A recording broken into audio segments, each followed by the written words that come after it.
Good evening, everyone, and welcome to the January 2022 meeting of Triangle Association of Freelancers. My name is Don Vaughn, and it's my pleasure to welcome you to the first meeting of the new year.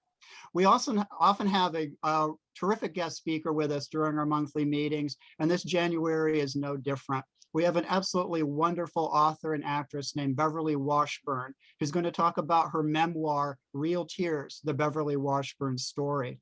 I've known Beverly for a number of years, and her resume is absolutely astounding.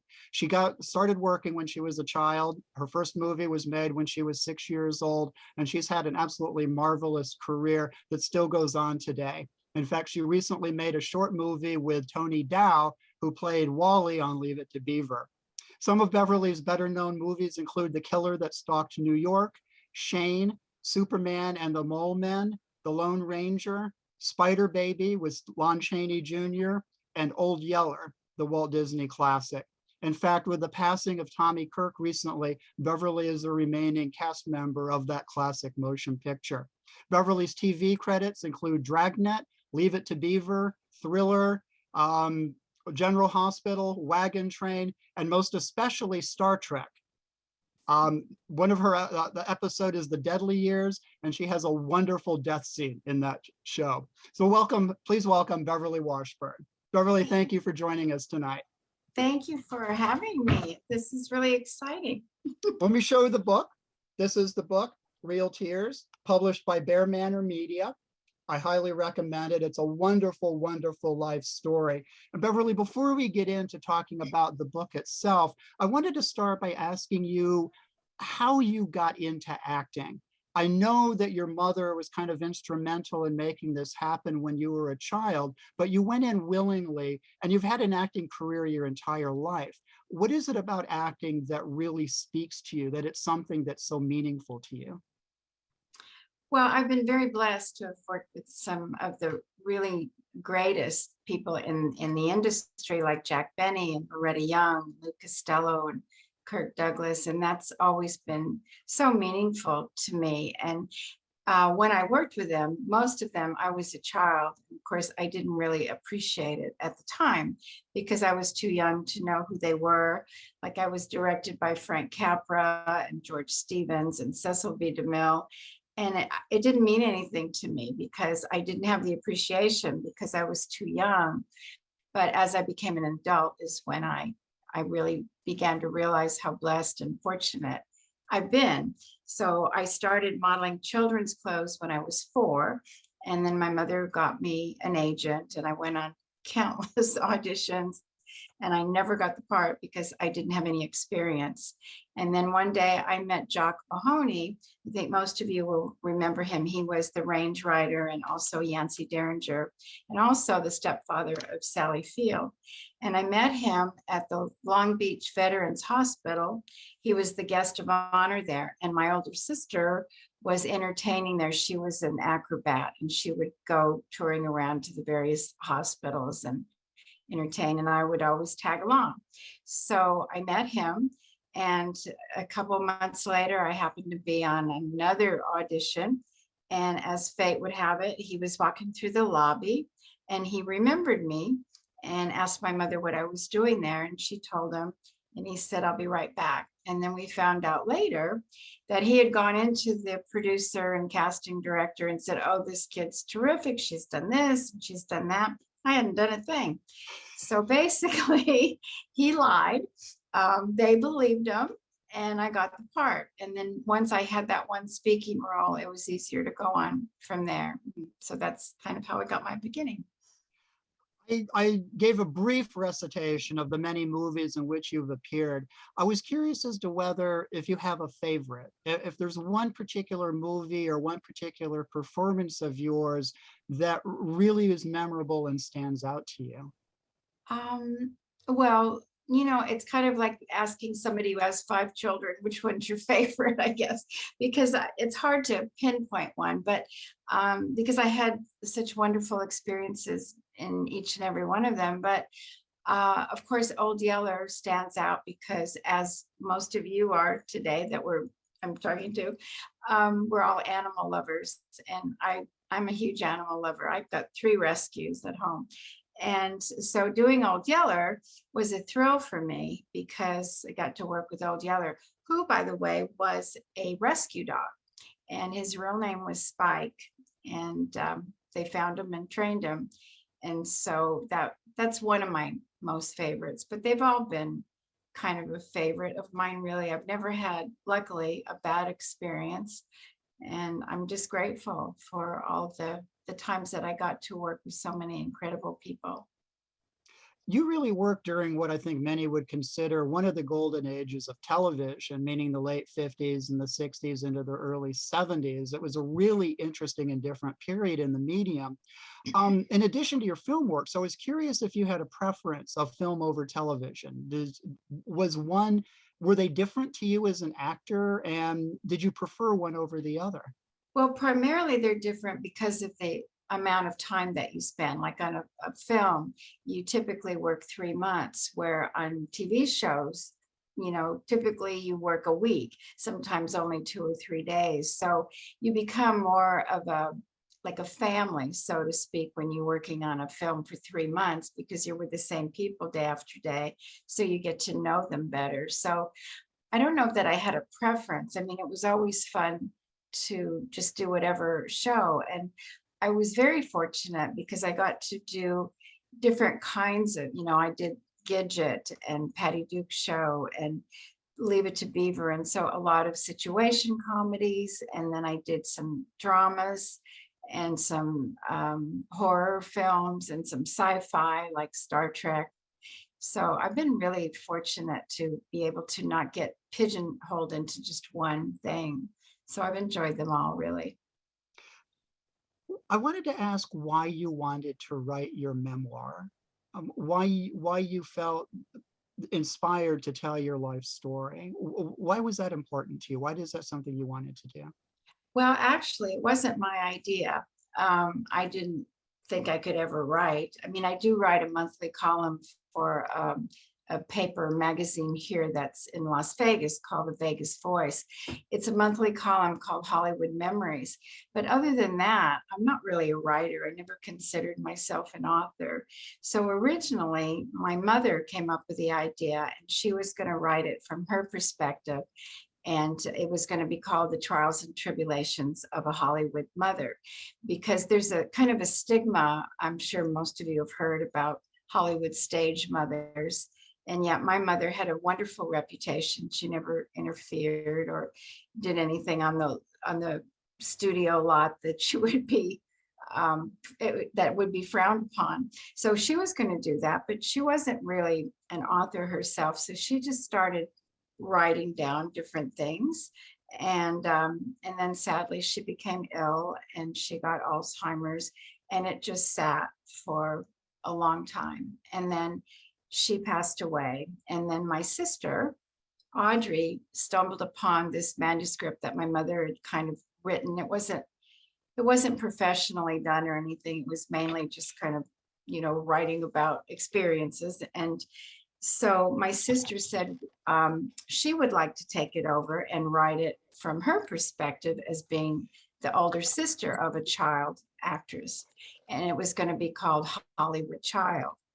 And then sadly, my sister got cancer and she passed away. So it just sat around for years and years. And then my husband, he was very proud of me and very supportive. And he said, "Why don't you pick it up and finish it and write your story?" And I said, "Oh, I would never know how to do that." And he said, I think you should, because it would be, kind of honoring your mom and your sister because they wanted to write it." And then, as fate would have it, I stumbled upon you, Dawn, and I called you and told you about the book because Kenny is the one who put me in touch with you. And so you said, "Well, send me what you have so far and we'll take a look at it." And I sent you what my sister had written and what my mother had written. And you said, "There's a story here, but it needs help and it's not professionally done." And you said, "If I can find a publisher, then I will help you with it." And so you said, give me a couple of weeks and I'll get back to you. And I didn't really necessarily think I'd ever hear back from you. I hadn't met you yet. We only spoke on the phone. And then surprisingly, you called me the next day and you said, looks like you're going to be writing a book.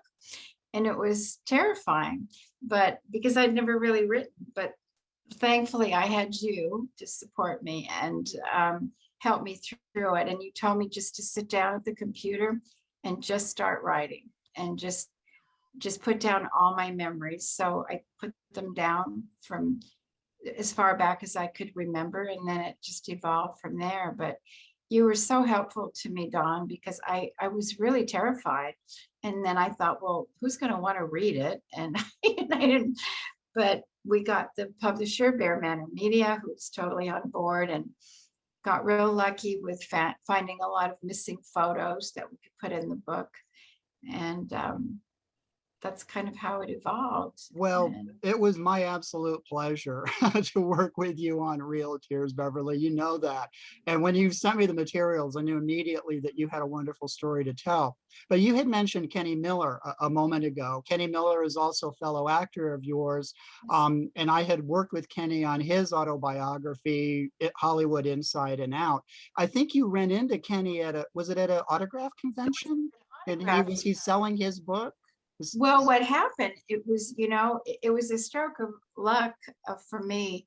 I knew who Kenny was, but he was a few years older. There's somebody older than I am. I'm like the oldest person usually everywhere I go, but he was a few years older than I was. And so we didn't run in the same circles, but I knew of him. Certainly I knew his work and I had seen him at various functions. And so he happened to come over to me and he said, I need to get one of your photos from I think it was Superman and the Mole Man. He said, for my friend, Donald Vaughn. And I said, oh, sure, I'd be happy to. So I started to sign it and somebody came up to my table and interrupted. And so Kenny said, looks like you're busy. He said, I'll come back and get it. And I said, well, I'll bring it over to you. And so a few minutes later, I went up to Kenny's table and his book was there, the one that he wrote along with your help. And I said, oh my gosh, you've got a book, how wonderful. And he said, well, yeah, do you have a book? And I said, no, this was before everything. And I said, no, I said, I've been trying to think of it. My mother started it and then my sister, and now it's just kind of laying around and my husband's wanted me to do it, but I don't think I can do it. So he said, well, the person that I've got the picture for happens to be somebody that you need to meet because he can help you with this. And so he gave me your number and that's how it all evolved. I just happened to see Kenny's book and then he told me about you and I was fortunate enough to, fall into that. And it was just meant to be. I'm so grateful that you found Kenny at that convention. I really am. You were very, very upfront about your life in Real Tears, the good, the bad, everything in between. You've had a lot of ups, you've had some downs like everybody else. What to you was the greatest challenge in telling your life story in this book? Well, the first draft that I kind of wrote, a couple of my friends, very close to me said, it's too sweet. You can't say that everybody's wonderful and you can't talk about everything is good because in life, we all have our downfalls. Life isn't always a white picket fence. And you need to think about that. Well, I had some things that happened in my life that I certainly was not proud of. And it was a challenge because I vacillated back and forth. Should I tell this part of my life or should I not? And I remember the day I called you and I said, I'm thinking of sharing something. And what is your opinion? And I remember you said to me, I support you in whatever you do. And he said, but you have to be very clear that once you do this, you can't go back. You can't take it back. And this is your story. And maybe it will help somebody. And if it helps even just one person who went through the situation that I went through, then you've done your job. And you said, but you have to be prepared because there'll be people that will judge you or people that won't like what you wrote. And you were very honest with me and told me that I needed to figure it out for myself if I wanted to write what I did. And you were very encouraging, which I appreciated. And so that one part I wrote was difficult because I had to relive it. But I thought, not everybody has a life that's perfect all the time. And sometimes people think that the life of an actress, is all roses and, but everybody goes, we're no different than anybody else, no better, just sometimes we might be a little more fortunate, not me in particular, because I'm not a big star, but people who are very famous, goes with the territory. They have a lot of things that they have to deal with, but it's part of being a celebrity. And like, I never understood when people that are famous, when they get bothered if somebody interrupts them for an autograph. And whenever I do these conventions and people are so kind and they'll come up to me and thank me for being there and thank me for my work and all that. And I always think it should be the other way around. I feel like we should be thanking all of them, all the people that are at the shows, because if they didn't show up to these conventions, we'd have absolutely no reason to be there. So I think we need to be thanking them rather than them thanking us. Beverly, what was your goal in writing Real Tears? What do you want the reader to take away from this story? Well, I've always enjoyed reading other people's autobiographies because everybody has a journey that they're on. Some good, some bad, some happy, some sad. And everybody, in the end, we're all just humans. And I was just hoping that people would enjoy it, and because not everybody's privy to what goes on behind the scenes. You'll see a movie and you don't realize everything that takes place. And I thought, well, maybe it might be fun for people. For instance, in the episode of Star Trek that I did, I don't know if any of you have seen it, but it was called The Deadly Years. And it's the episode where we all get old and I die of old age. So I was in makeup for 4.5 hours. They had to make up plaster cast of my face. And then from that, they made a rubber mask. And I had to sit there and breathe through a straw for 4.5 hours while it dried so they could put the makeup on me, because I aged quicker than the rest of the crew. And I was the youngest one. So I died. And I wasn't even wearing a red shirt and I died. But anyway, you have to be a Trekkie to know what that is. Anyway, I just thought it might be fun, and hopefully, people would enjoy reading about a child actor's life, because a lot of people wonder, I've had a lot of people ask me, if you had children, would you want them to be in the business? Because there's a lot of negativity. There was a lot of, of my peers that sadly didn't have a happy childhood, and they got pigeonholed into certain roles where it was more difficult. I don't know if any of you saw the piece that Tony Dow did on CBS News a couple of weeks ago, and he talked about his depression because growing up, he was Wally Cleaver, no matter what he tried to do. And he did a few other roles, but people always looked at him as Wally Cleaver. And he got into a depression that not a lot of people knew about, but he talked about it on his interview. And then there's other children, child actors that have gotten into drugs and alcohol or have been in an abusive situation. And so everybody's different. And I was just hoping that my story would maybe bring some enjoyment. I don't know. It also makes a great doorstop if you don't like the story. There's a million and one wonderful stories in this book.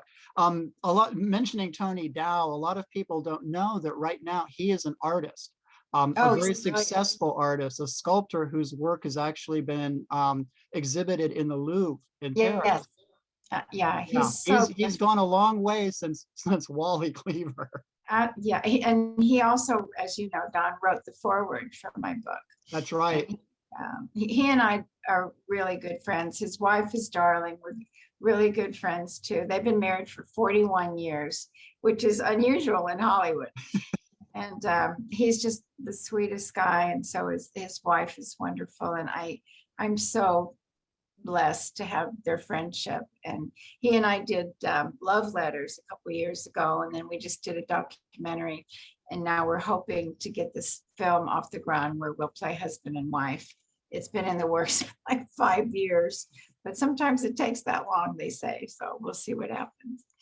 I think we need to talk for a moment about the title of your book, Real Tears.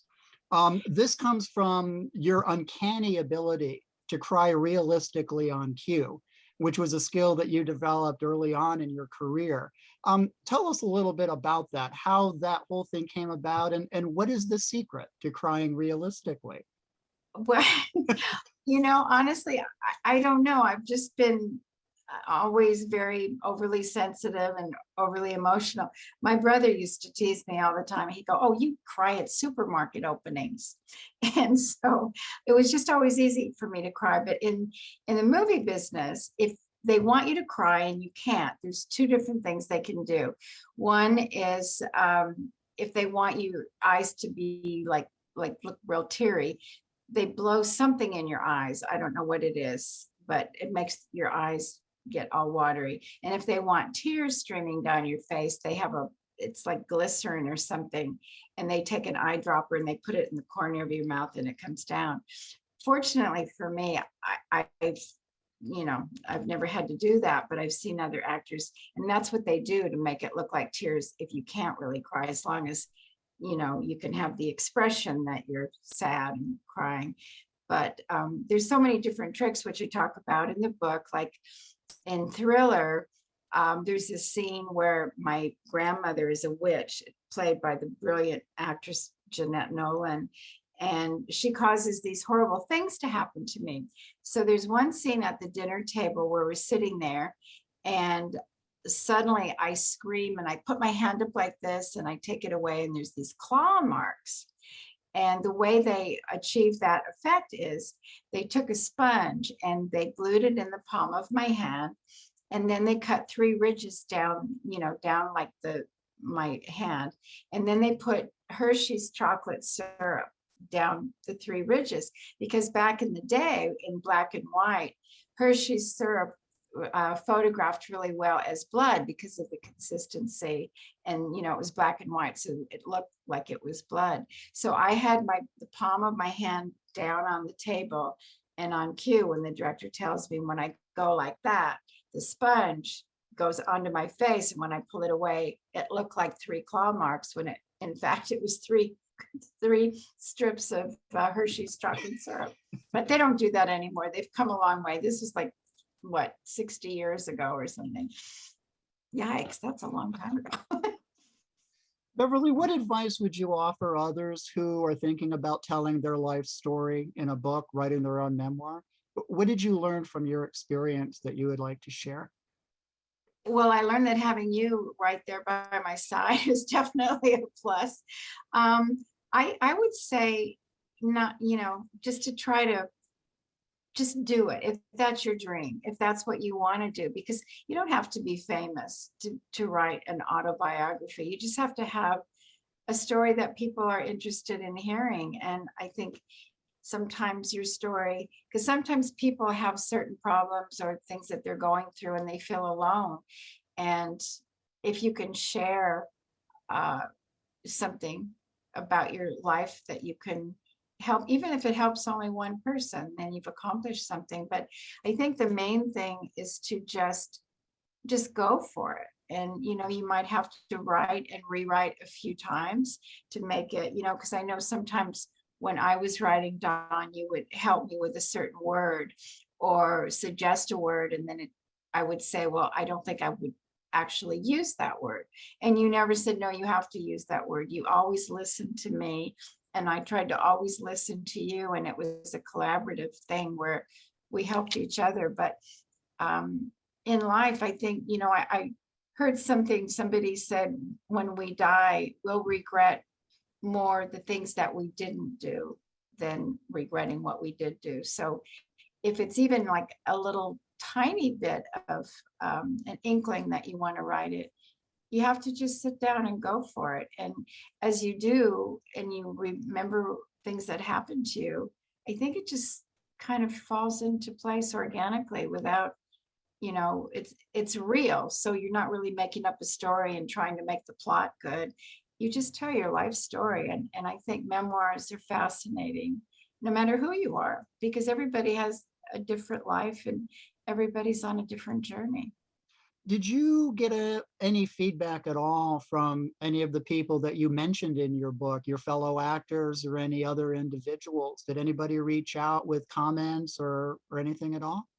Yeah, of course, Tony and Paul Peterson also, who played Jeff on the Donna Reed show, he also wrote something from my book. And Lauren Shea, sadly, most of the people that I wrote about were people that I worked with. And of course, they're all deceased, because I wrote about Jack Benny and Kirk Douglas and Lou Costello and all my experiences working with them and what it was like. And being directed by these famous directors, and I didn't even know it or appreciate it.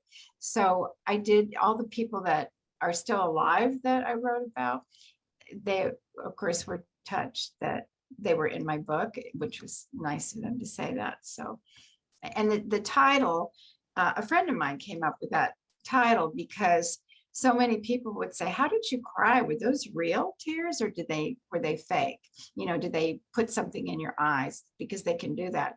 And every time it was, no, they're real tears. Well, most of the films that I did, for whatever reason, I was always, not always, but 90% of the time, cast as the little girl that would cry all the time. And I got kind of, put into that little space where people would say, oh, we need somebody to cry, bring her in. And so because I could cry in cue, and somebody said, how do you do that? Well, there's no magic trick. It's just, I would, put myself in the situation and pretend whatever it was that I would be crying about. And like with Old Yeller, when they had to shoot him, being an animal lover, when I was there, I just pretended like they really were going to shoot him. And that right away brought tears. So it was always easy for me to cry.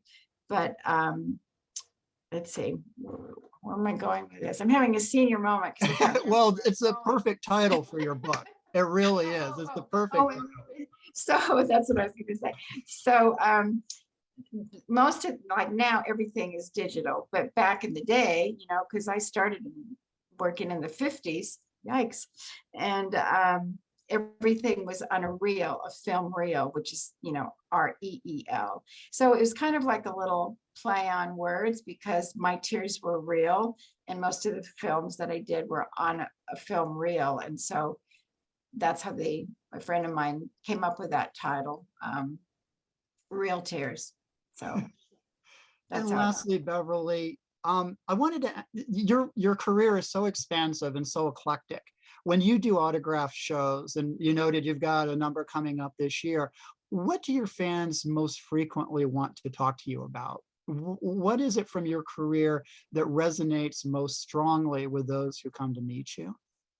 Well, it varies, of course, but a lot of them want to talk about Old Yeller, because Old Yeller, at the time, none of us knew that it would be so iconic. And it's consistently, from what I've been told, in the top 100 of sales to this day. And it's like, how old is it? 60 years old? No, more than that, 60. Well, let's see. It was in 1956 that we filmed it. So that's old.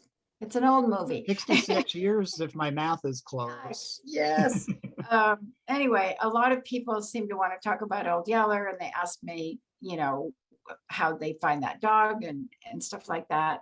And then I've had people ask me, like, a lot of times, what was it like to work with Jack Benny, because he's, you know, one of my favorites, of course. And Loretta, I don't know, there's no one thing that I can say. I've had people ask me things that I never expected. I had one time, it was kind of comical, really, but I was with Tommy Kirk, who most of you probably know that he sadly passed away in September. He's the, you know, played Travis, the boy who shot Old Yeller. And many years ago, probably, I want to say 10 or 15 years ago, Tommy and I were at a convention, and we sat there with our pictures of Old Yeller. And this lady came up, and this is all in my book, by the way, because it's kind of funny. This lady came up to us and looked at the photos, and she looks down and looks up at Tommy and looks down again and looks up at me, and she goes, "Oh my gosh, I can't believe this." She said, "Old Yeller is one of my favorite movies. And here you are, Tommy Kirk and Beverly Washburn, and you were in that movie. And I must have seen it 20 times. And it's so amazing to me that you're both still alive." It was, I thought, oh my, what a thing to say. But How do you respond? we're still above ground. Yeah. So I've had some funny things said to me, but Well, you've got your Star Trek fans, you've got your horror fans for Spider Baby, you've got your General Hospital fans for the soap opera buffs. And so, like I said, your career is very, very eclectic and very deep. Beverly, this has just been tremendous fun for me. I hope it's been fun for you. Would you mind if we opened it up to audience questions for a few minutes? No, absolutely. Does anyone have any questions for Beverly about her book or about her Hollywood career? We had a question from Hannah in the chat asking what it was like to work with Cecil B. DeMille. Oh, well, I have a funny story about that. First of all, I was only 8 years old. If you saw the movie, I was a little girl in the stands, and Jimmy Stewart comes up to me and he's dressed as a clown. Whereas I didn't know who Jimmy Stewart was because I was way too young. But so for me, the fun part was, you know, working with a clown, and on the stage, they had it set up as though we were under the big tent. And Cecil B. DeMille was the director, and I had no idea who he was. I mean, my parents did. And when I became an adult, I thought, oh my gosh, I'm so fortunate to have been directed by Cecil B. DeMille. But to me, he was just a nice man telling me what to do. I had no idea who he was. But getting back to what I spoke to earlier about Hollywood stage mothers, we were doing the film, and as you all know, it's the director's job when you're filming a scene. At any time he says cut, either at the end of the scene, or if something is going on that he doesn't like, he'll say cut in the middle of the scene because he wants you to go back and do it over. So we were doing this scene, and Jimmy Stewart was there, and he's talking to me as the clown and giving me a balloon. And all of a sudden, this woman yells out, "Cut!" And everybody turned and looked. Well, it turns out it was a mother of one of the little boys who was an extra, who was in the stands. And so, I mean, people were like freaking out because this is Cecil B. DeMille, one of the most famous directors in history. And the mother of this little boy thought that her son was not being seen on camera. So she took it upon herself to yell cut. And so there was all this commotion. I was too young at the time to really understand what was going on. But sadly, they immediately escorted her and her son off the stage, because that's not something anybody does except the director. But anyway, but in answer to your question, looking back, it was just a fun time, but I didn't appreciate who he was until I became an adult. Speaking of your mother, Allison Hill was curious if she was with you pretty much on set the whole time while you were a child actress. Right. Well, as they have certain rules for minors, and you have to have a parent or a guardian with you at all times. And you have what's called a welfare worker. They're actually licensed school teachers from the Los Angeles Board of Education. And there's all these rulings, and you have to have 3 hours of schooling. You can't work overtime. You can't miss any schooling. You have to have 3 hours of schooling in 20-minute increments. And they're called welfare workers because they're basically there to look out for the child's welfare. And there's one story in my book, as you know, Don, where I talk about Ward Bond, who was the wagon master on Wagon Train, the TV show. And he was a really nice man, but he had a very foul mouth. And every other word out of his mouth was a cuss word. And he would say the F word nonstop.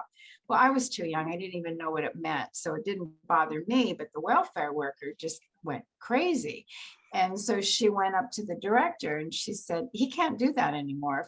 If he uses a swear word one more time in front of her, I'm removing her from the set. And she had the authority to do that because she was hired by the studio because they had these laws for children. And he didn't even realize he was doing it. He was used to being around a lot of guys. And so he didn't think twice about it. You know, he would just say it without it. So they told him, you know, you've got to stop, because they would have had me leave because she had that authority, and that would have held up production and everything. So afterward, he came over to me and he apologized profusely, and he never even said darn after that. But he didn't even mean any of it. He didn't even realize he was. It was just he was used to being around a lot of guys. But one question about being schooled on set, whether you like that, if it was a challenge for you, if it was difficult. Well, you know, typically on the TV shows and stuff, we would just work for maybe 2 or 3 days, sometimes a week.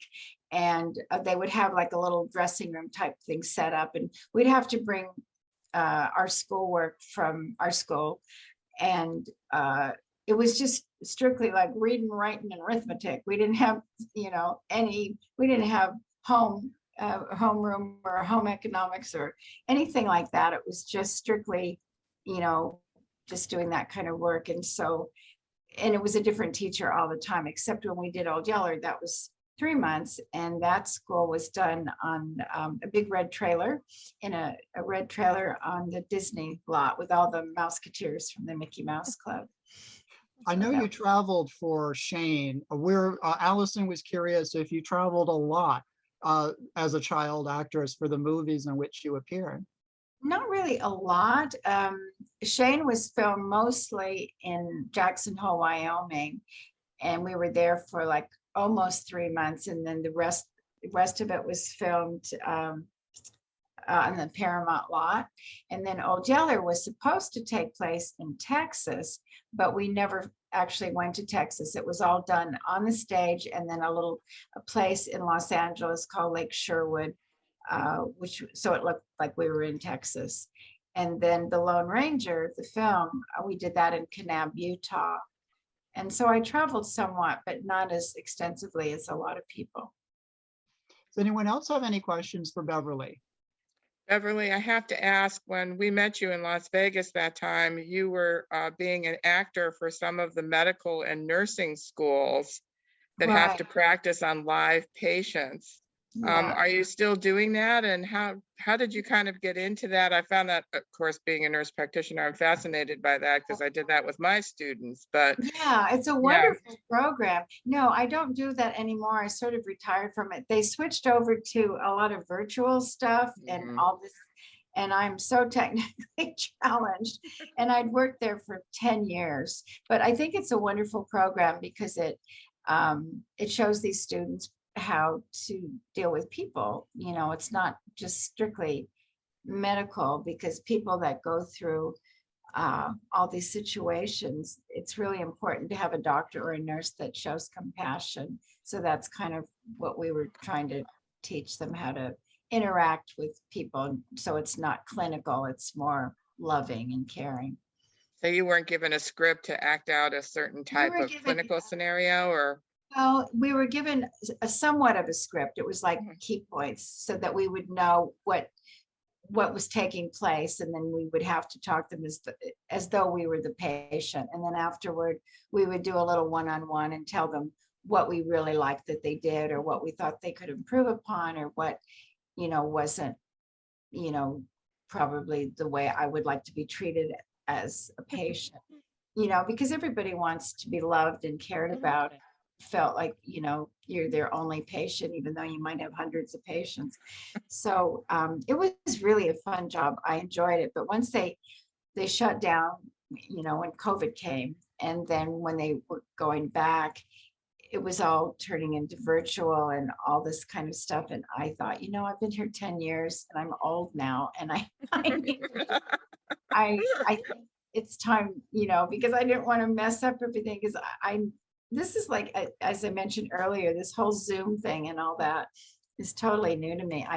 Lucky I know how to turn on my computer. Just everybody has their long suit, and anything technical is not mine. Any final questions for Beverly? We Anybody? have a question from Mike. Mike, you want to? Sure. As I mentioned at the beginning, Beverly, I've done a lot of local stage around here. And one of the characters that I played, actually the last one before I went on a kind of an acting hiatus, I played a character who ends up dying at the end of the play. So, I had to take this character being, living at the beginning and then dying at the end. The audience thought it was hilarious, which was even more crazy. For that Star Trek episode that you did when you were, aging into death. Yeah. How did you play that? I mean, well, actually, let's see, I've died a couple of times. In my first movie, I died. That one was, I died of smallpox. That was the killer that stalked New York. But I have to say that the Star Trek set, it was a really fun set, and everybody they were always joking. And so it was hard to be too serious on that set, because I don't know, it was the second season. It wasn't even that popular yet. Nobody had any idea that Star Trek would go on, like, 60 years later and be global now. But so are you asking, like, how do you prepare, or how do you get into that, or what do you mean? Yeah, kind of a little bit of both. How do you get into that when you're on there and you're like, oh my God, I'm going to end up dying, Well, so you said they were laughing. Was this a comedy, I hope? It kind of was a comedy, actually. And, most people have, most of my roles, thankfully, I've kind of been the lighthearted person. Yeah. So, just seeing me on stage, I played a security guard, actually, who ended up dying. And, people just, when I gave out my last breath, people just thought it was funny how I died. how I just cricked over, and I was like, goodness sakes, people, I'm dead. And you think it's all funny, No, that's funny. I don't know. I think just with any role, whatever you're doing, you just have to try to immerse yourself and just pretend that you are actually that person, that you're not playing a person, but that you are that person, and get into it as deeply as you can. There's a word for it. This is another funny story. As most of you know, there's a thing called method acting, and they call them method actors because they do, all this homework to get really into it. And there's a certain method of getting really into it. Well, one day somebody came up to my room at the, my table when I was selling these photos and everything. And this kid came up, he was really adorable. And he said, I wanted to meet you because I saw you in Old Yeller and you were crying, and I wanted to do film, but I don't know if I could cry and everything. How did you do that? Did you really cry, or were those fake tears? And I said, no, they were real, because I pretended that I was there watching him shoot the dog, and it just made me cry. And he said, oh, so you're one of those Methodist actors.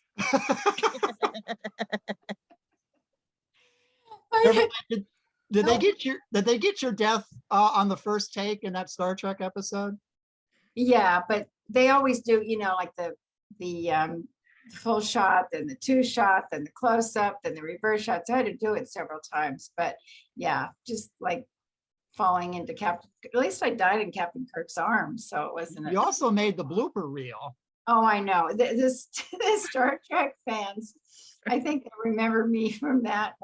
It was so funny, but I don't know if anybody saw the blooper reel, but I forgot my line. And my line, when I come in, my hearing's going, and I say, something's not right. I can't hear very well. And I forgot my line. So I said something like, something's not right. I feel like hell. I forgot my next line.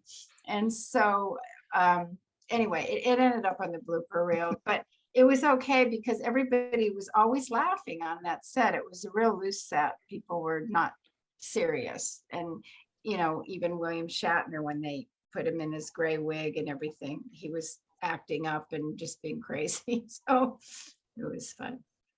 Beverly, thank you so much for being with us this evening. We really appreciate your time, your kindness, everything about it. Again, I highly recommend Beverly's memoir, Real Tears, The Beverly Washburn Story. It's a wonderful book, so full of stories. Beverly, thank you so much again. Thank you. And I couldn't have done that book without Don. So all of you need to It's know your that. book, Beverly. I just put words on paper, but it's your story. Thank you. And thanks to all of you for having me. This has been really fun. And thank you for letting me share my memories with you. Absolutely. Stay